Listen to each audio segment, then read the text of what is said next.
Hey everybody, welcome back to another episode of Talking Cardboard. My name is Corey. I'm John.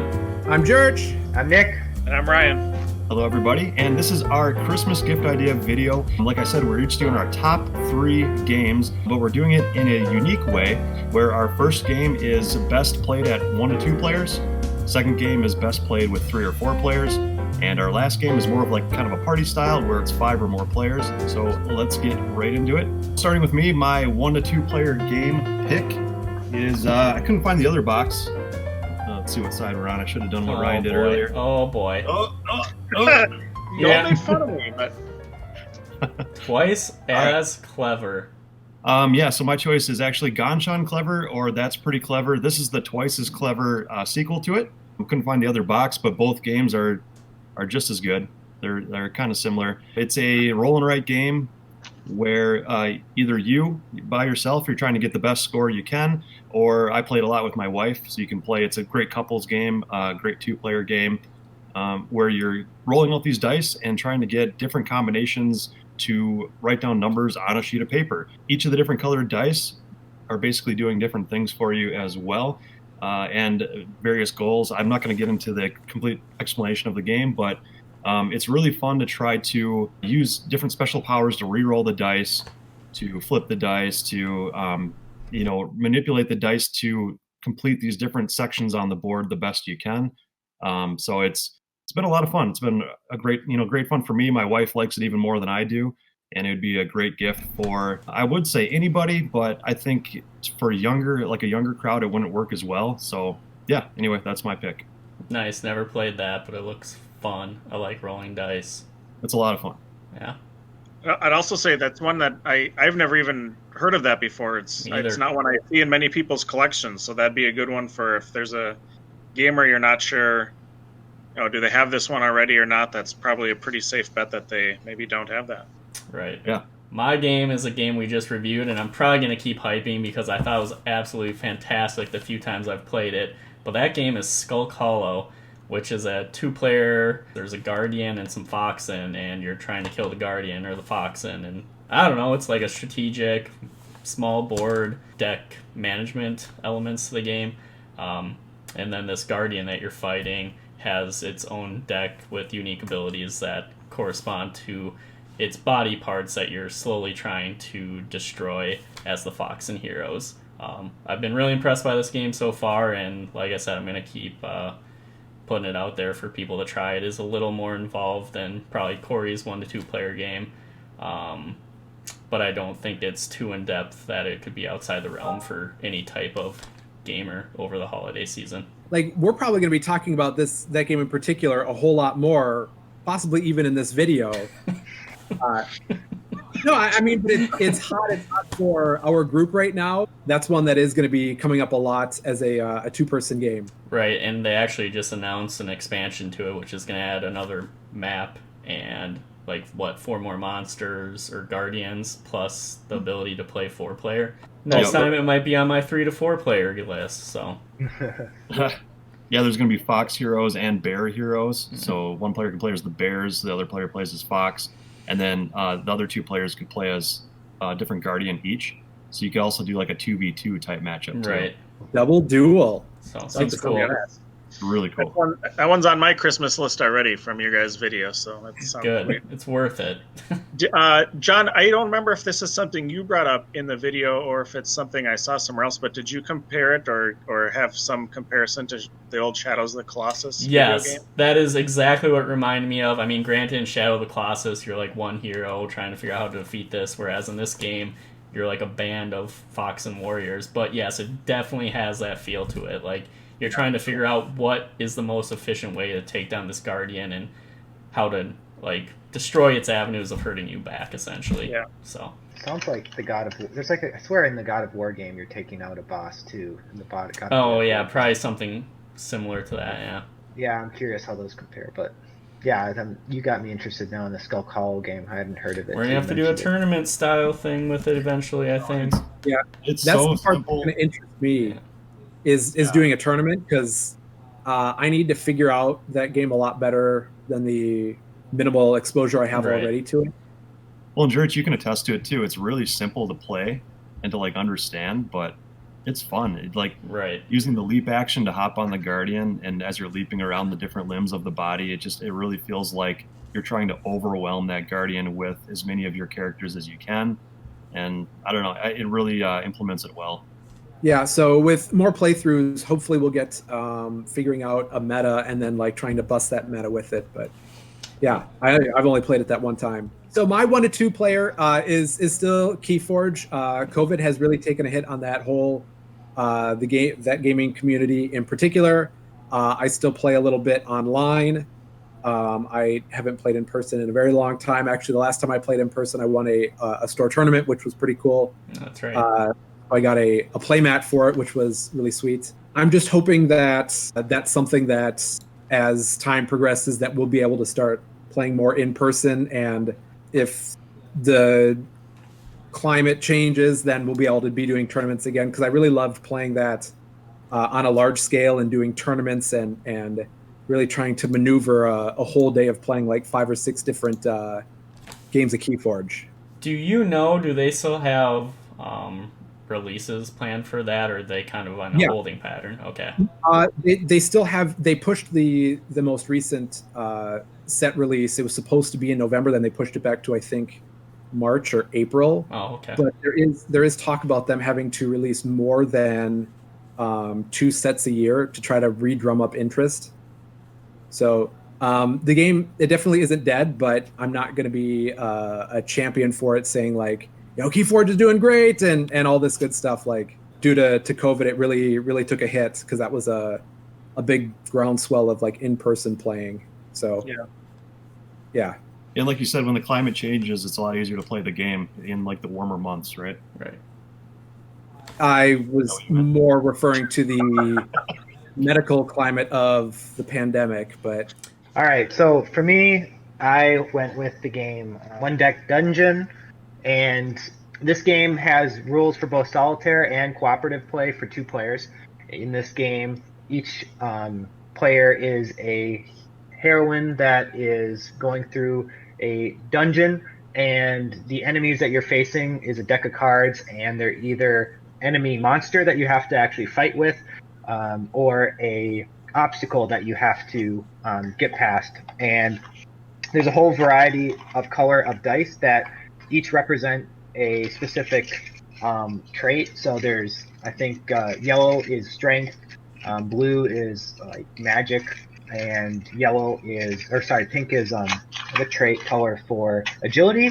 And each hero has a starting set of stats. So, for example, we have this archer here with 1 yellow or strength, 2 agility, and 1 magic skill trait. So they get then 1 yellow die, 2 pink die, and 1 blue die to roll. And essentially, you're trying to roll the colored dice and roll this high enough numbers to get past the various monsters and obstacles that you're fighting against. And then as you defeat these obstacles, those obstacles then turn into either XP points for you to level up your character, skill points so that you can add more dice to your dice pool, and then just additional skills that allow you to mitigate your die rolls.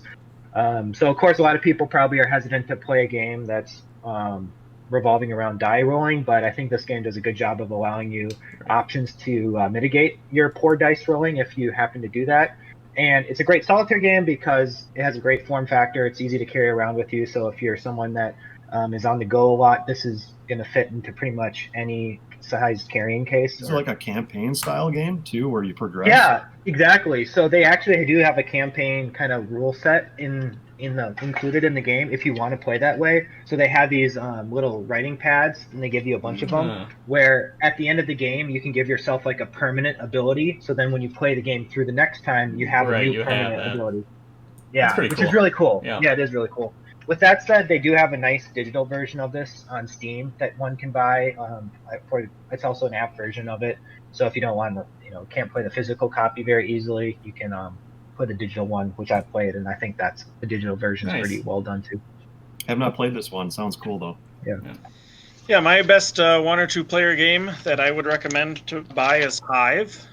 You can find it at pretty much any game store. Target sells it, Walmart, online, of course.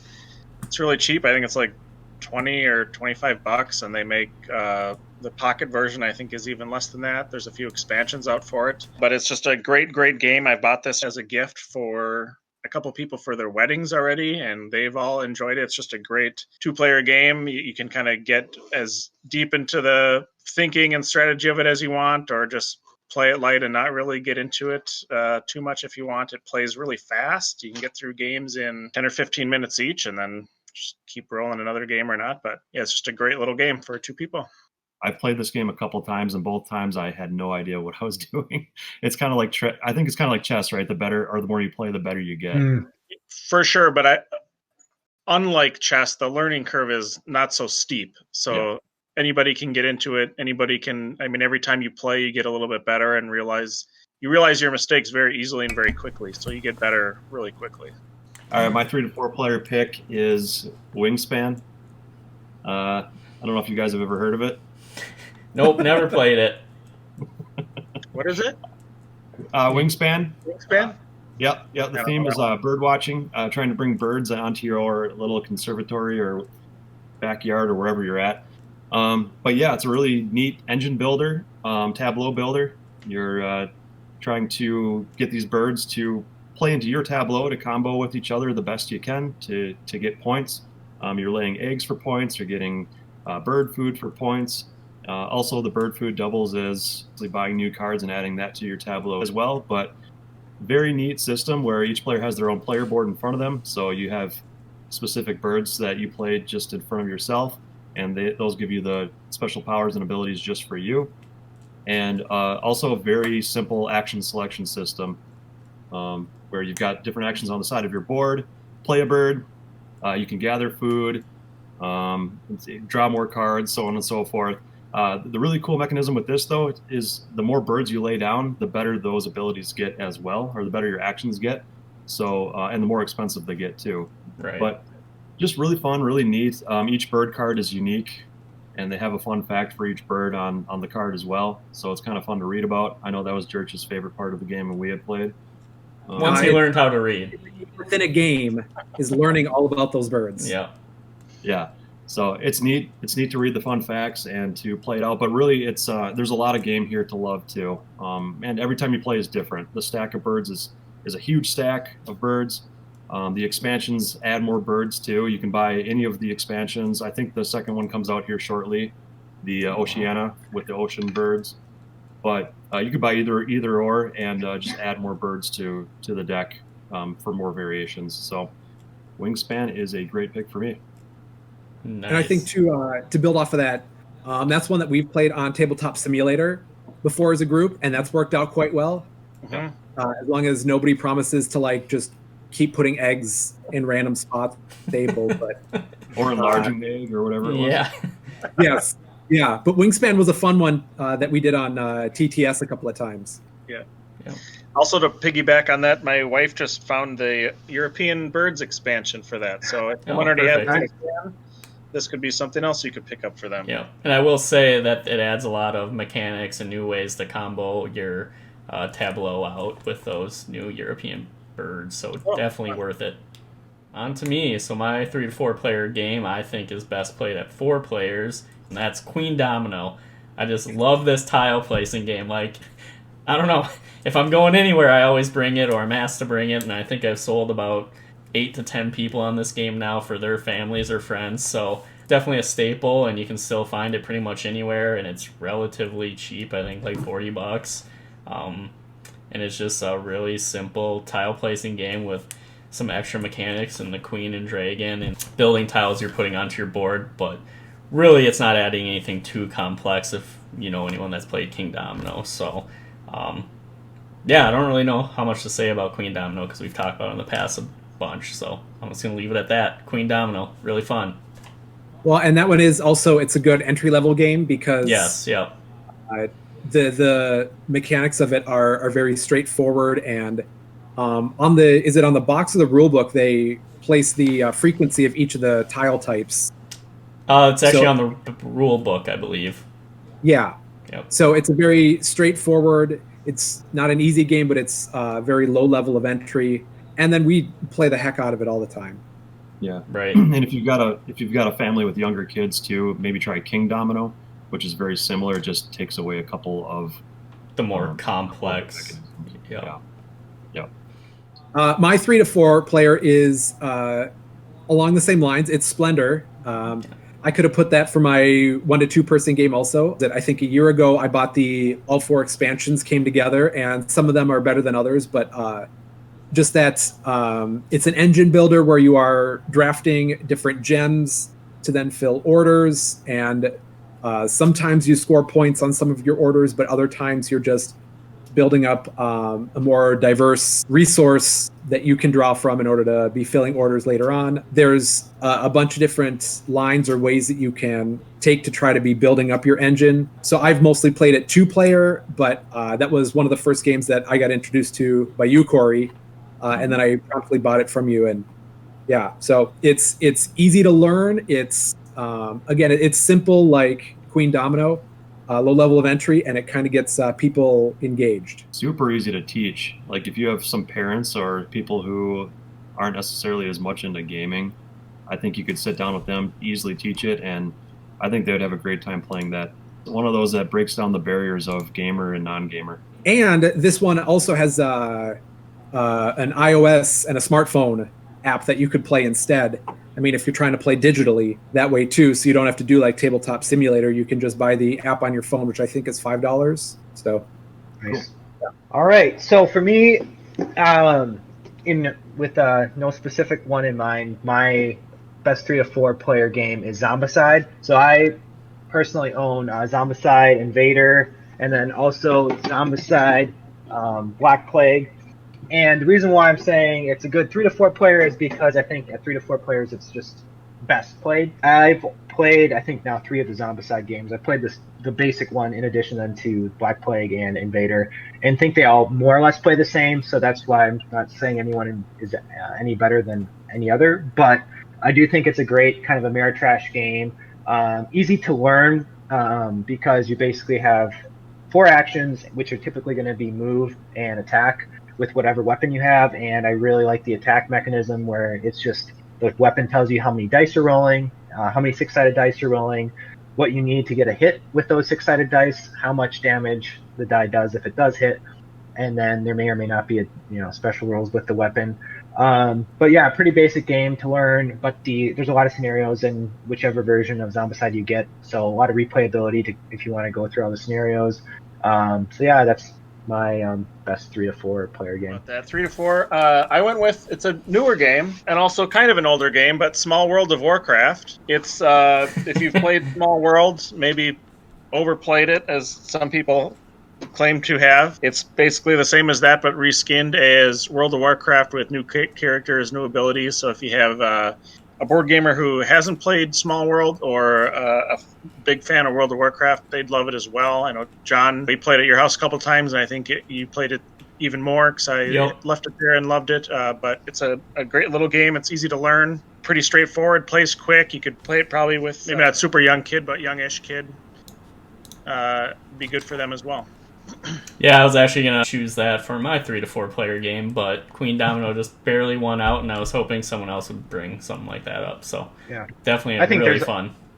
I think that game has a lot of good replayability too, because I played it once that one day, and it's like immediately, okay, I'm curious what kind of experience I would have if I had a different combination of your race and special ability. Yeah, exactly. Yeah. I think there's, I'm probably totally wrong on this, but like 14 or 15 different races. And sounds about right. Way more about the combination of races that you pick than just playing one. So even if you go through all the races once, you still have like every combination iteration of that to try and play a little differently if you wanted to. So yeah, and then like as we found out that when you get that combination is going to be like at what point in the game you get a combination is going to impact how good that combination is. Right. Because like I had the goblins with the bombs right away, which is like. That the bombs were kind of pointless for me early on, and I kind of didn't probably get as much advantage of that as if I had gotten that combination late in the game. So right, anyway. I remember that. Nick, you're just terrible at the game. Yeah, don't worry about it. Yeah. Hey, I wrecked with my Tauren. Was it the Taurus? Yep, the Tauren. Yeah, yep. Yeah, I really enjoyed that when I had them, but yeah. Oh yeah, there's got to be like an infinite combo of possibilities to this game. That's just what makes it variable every time, and it's one of those games that I think would be different every time. The only thing I wish about the game is that the boards were bigger, because things get a little bit tight. Oh yeah, close. Yeah. And my one complaint is that we couldn't actually like use the Murlocs to our advantage to like play as Murlocs or like befriend them. It was all just like slaughtering them mercilessly. Yeah, right.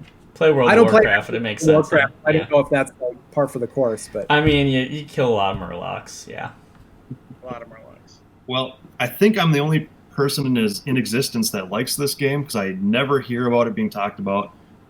But my 5+ player pick is When I Dream. Corey just likes it because he gets to blindfold people. I get to blindfold myself and blindfold my friends. Yeah. How can you do that? When I Dream, an awesome party game. I have fun every time with it. And like I said, I might be the only person in existence who enjoys playing this game. But honestly, every time I play, and the players I play with, they seem to have had a fun time as well. You take turns going around the table where one person wears the blindfold at a time. Once everybody's had an opportunity to wear the blindfold, then the game is over. How you score points is that when you're blindfolded, you're trying to take the clues that the other players are giving you around the board and do your best at trying to guess the one-word answer to the one-word clue that's in the center of the table.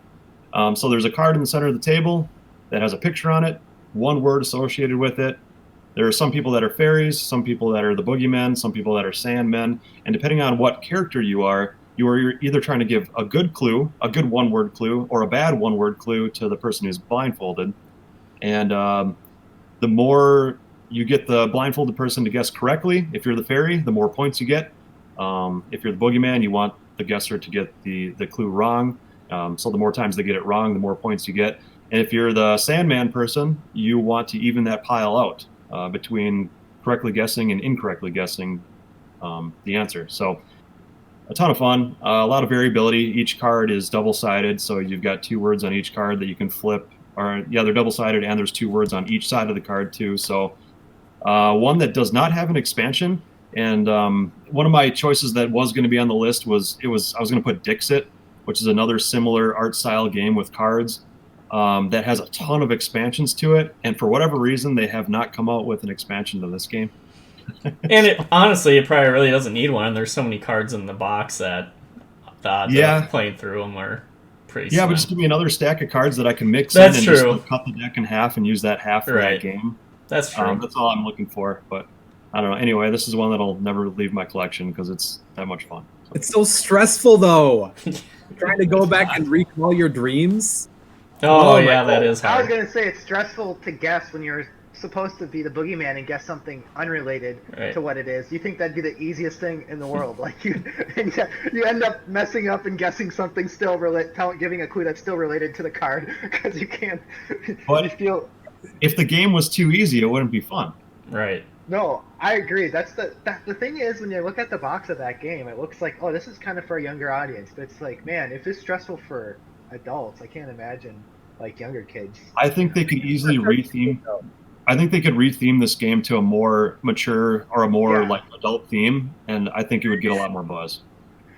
You could be right there. I think that's a good, interesting comment because I think mature is the wrong word. I think. Yeah. Yes. Although, I mean, if you really want to get that market, you definitely could, and it's like hotcakes. You just change what that blindfold looks like a little bit, and good to go. Yeah. Okay, John, your turn. 5+. Yeah. So my 5+ player game actually is only a 5-player game, and that is the Lord of the Rings Journeys to Middle Earth game, and it is like a RPG co-op adventure game, and I think it's maybe a little more for advanced gamers or people that are kind of into the RPG, either video game world or like D&D type stuff. It is a guided adventure, meaning there is an app that comes with this for iPads or tablets or whatever you want to use, and it essentially guides you through each mission and has like buttons you can click on for items in the environment that you can interact with, and it really does a good job of taking that like dungeon master control of the game and letting you focus on just being the characters that you want to be. I believe the base set has like Bilbo, Legolas, Gimli, Aragorn, and then all the classes are really cool, play differently. You have little class decks that you use to perform actions and whatnot on your turn. You also have little tokens that are like fate intervening to make some of your actions more impactful or pass. And I don't know, I've had a blast playing it with my group, and I've actually almost finished one walkthrough of it, and we've started another one. And by the time we started that second one, I've forgotten what had happened the first time we played through, and it's a great adventure all over again. So definitely some replayability there, and I believe there's a few expansions out now that add characters and missions. So if you're looking for a more deeper game to get into, I would definitely recommend this. Yeah, I think it's definitely a solid game. My only thing with Journeys, was it Journeys in the Dark? What was it again? Journeys to Middle-earth. Journeys to Middle-earth. It was I was expecting a little more of a tactical experience similar to like their Fantasy Flight's Descent and Imperial. Oh, right. Where you're like actually where the combat in Journeys to Middle-earth is much like Mansions of Madness, where it's a little more, dramatized. Like you're not really, I don't know. It's not as visceral as rolling the dice, seeing what attack you're rolling, and right? Understanding where the hits are coming from. Right. So that was my only. Yeah, you're instead like drawing cards out of your deck, and they have successes or failures, and that's where the fate comes in, which is a little different. Yeah, I was actually going to recommend Imperial Assault, but I think that one's a little more challenging with needing an Imperial player to kind of take over that dungeon master role. So. Yeah. Nick, I think Journeys in the Dark, you were thinking of the When I Dream expansion that's coming out this year. Yeah, When I Dream, Journeys in the Dark. Journeys in the Dark. All right, Church, what do you got for us? My 5 to 6 is going to be the Resistance. Oh, yeah. Just because, I cannot get enough of that game. That really simple to explain, really easy to get in the flow of, and then you really see different sides of people. Corey, how much you clam up, or really you do not have a very good character that you get into. But then on the exact polar opposite is Ryan, and I still cannot figure him out.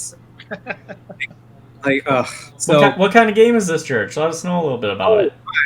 I'm sorry. It is a hidden role game where you are randomly assigned before the start of the game to either be a member of the Resistance, or the good guys, or you are a traitor that is trying to sabotage. Play goes around where one person is the leader and decides who goes on a mission, and you don't do anything except for vote secretly to succeed or fail the mission. So I'm not doing a great job of explaining it in words, but it's a very simple structure, but it's when you get into the margins of the game and trying to notice patterns in people's behavior, or try to draw conclusions and hide your identity or over-exaggerate your identity, that's where that game just has almost infinite replayability. Right. We never, whenever we're playing, it's never fewer than 5 or 6 games just in a row. Yeah, a lot of metagame in that game, and it only takes that one success for the whole, or that one fail for the whole mission to fail. So you're really trying to pick out, if you're on the good side, pick out all the good players. So that adds a lot of tension. And Church always picks on me for being bad at this game, but I don't think I've ever lost this game. That's obviously false. I think Definitely false. You're not very good at whatever role you end up being. I think I'm better at being the traitor. Really? I would disagree. I would agree with. We always know it's you every single time. You're worse than me. I feel more comfortable being the good guys, because then you feel like you're on the good side. Just remember, from now on, Corey's always the traitor.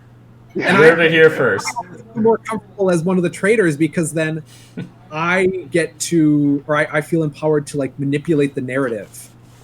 You know, because then the traitors have to be the traitor. There's probably more gaming as a traitor. You're trying to mess with people's minds. As the good guy, you're just trying to be good.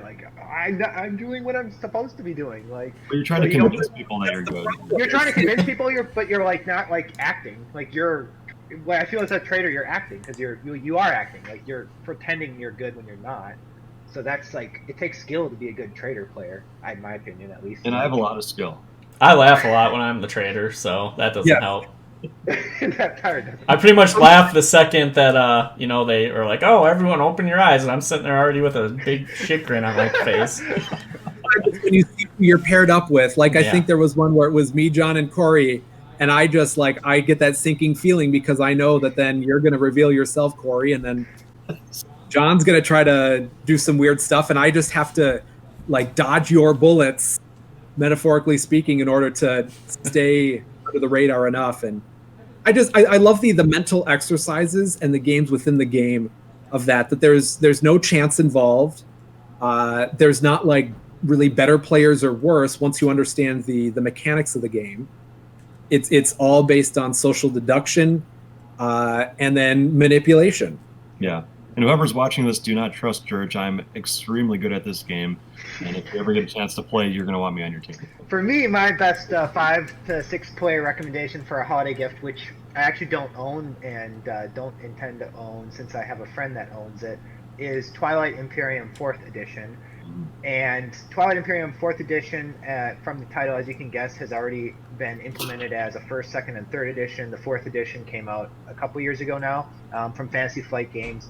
And I would consider Twilight Imperium the pinnacle 4X game, which stands for Explore, Expand, Exploit, and Exterminate. I had to Google search that for reference. But anyway, in a game like that, it's a massive sci-fi game where there's each player is a different alien race. Each alien race has its own benefits, but also drawbacks. And in the game, all you're trying to do is get victory points. So I think it's the first to 10 victory points wins the game. And there's many means to get the victory points, which makes it such a masterpiece of the game, where you don't have to be a faction that simply controls the whole entire universe. You can simply turtle up, which is what the turtle faction, for example, is good at doing in the game, and just focus on getting technology. And if you achieve enough technology objectives, for example, you can win the game that way. Or you can be a very militaristic game, play a very militaristic game, which goes along with maybe a faction like the Bugs, whatever that's not what they're called in the game, but they're nicknamed the Bugs, and they have like a +1 to all attack rolls, so they're of course incentivized to attack, and so that's maybe the strategy that you would take with that faction.